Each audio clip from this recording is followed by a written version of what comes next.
The sword of the Spirit, which is the Word of God, is both offensive and defensive. When life's battles come, what weapon do you reach for? God hasn't left you defenseless. He's given you the full armor of God. Most of this armor is for protection: the belt of truth, breastplate of righteousness, shoes of peace, and shield of faith. But there's one weapon that's different: the sword of the Spirit, which is the Word of God. Ephesians 6:17. This isn't just a book of stories, it's the living breath of God, your tool for victory. The sword lets you go on the offensive, declaring victory and enforcing the enemy's defeat. Imagine a soldier with only a shield, protected but unable to win.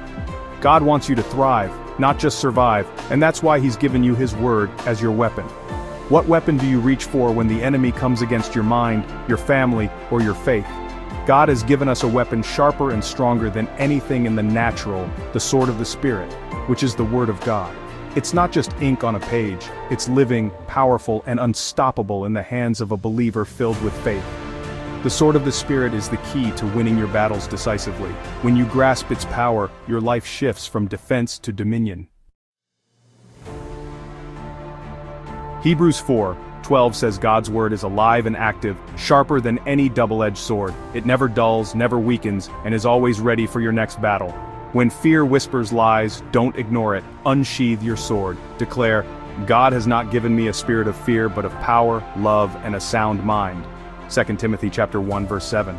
Speaking God's word isn't just positive thinking, it releases supernatural power into your situation. The word is your arsenal, your strength, your guide, and your ultimate weapon. When you feel weak, it's your strength. When lost, it's your map. When attacked, it's your sword. Don't let this weapon sit unused.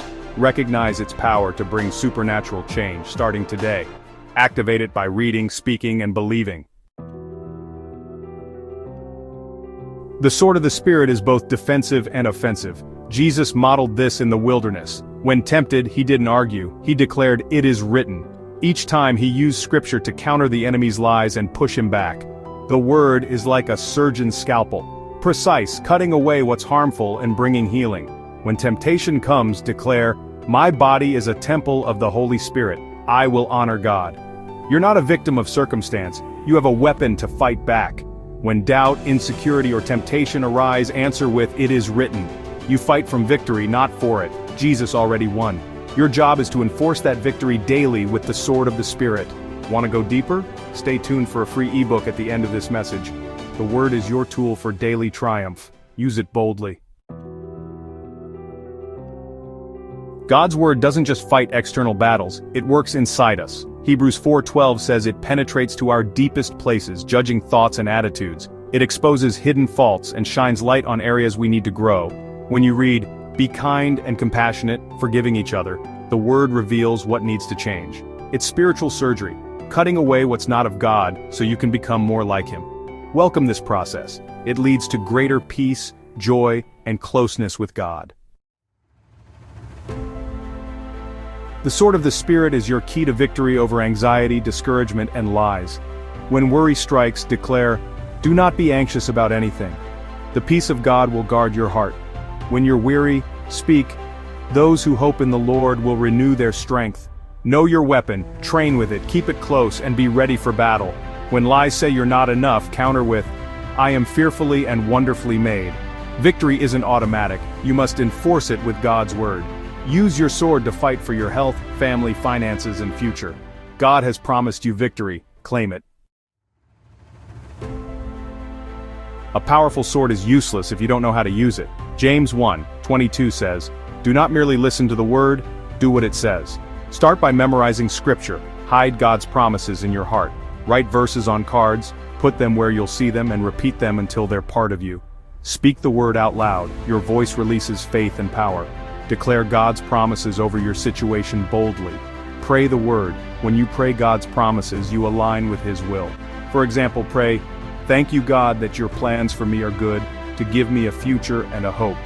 Praying scripture builds faith and turns your prayers into declarations of victory. Make using your sword a daily habit. Don't let your sword gather dust. Pick it up, read it, believe it, and use it. A sword left in its sheath cannot win battles. The power of the word is activated when it is spoken, believed, and applied. James 1:22 says, Be doers of the word, and not hearers only. It's not enough to know the word, you must wield it. Someone battling sickness finds strength not by merely owning a Bible but by declaring Psalm 103 verse 3, "He forgives all my sins and heals all my diseases." The enemy is powerless against a believer armed with God's word. Declare scripture boldly and watch fear break, mountains move and freedom come. Every morning put on your armor and take up your sword. Speak God's promises over your life and cut down negative thoughts with truth. You are a victor, equipped to live an abundant life. If you've never made Jesus Lord, and you would like the salvation of God to come into your life, all you have to do is pray this following prayer according to Romans chapter 10 verses 9 and 10, believing in your heart. Dear Lord Jesus, I repent of my sins. I ask you to come into my life as my Lord and Savior, showering me with the grace of God. If you prayed believing, congratulations. According to Romans 10, 9 and 10, you have the salvation grace of God in your life. To grow in God's grace, read His Word, the Holy Bible. Attend a good Bible-believing church. Thank you for watching. Please like, follow, or subscribe so you don't miss more inspiring Bible videos. Comment below and share what part of the video spoke to you the most. And don't forget to download your free ebook. Link in the description below. God bless you richly. See you next time.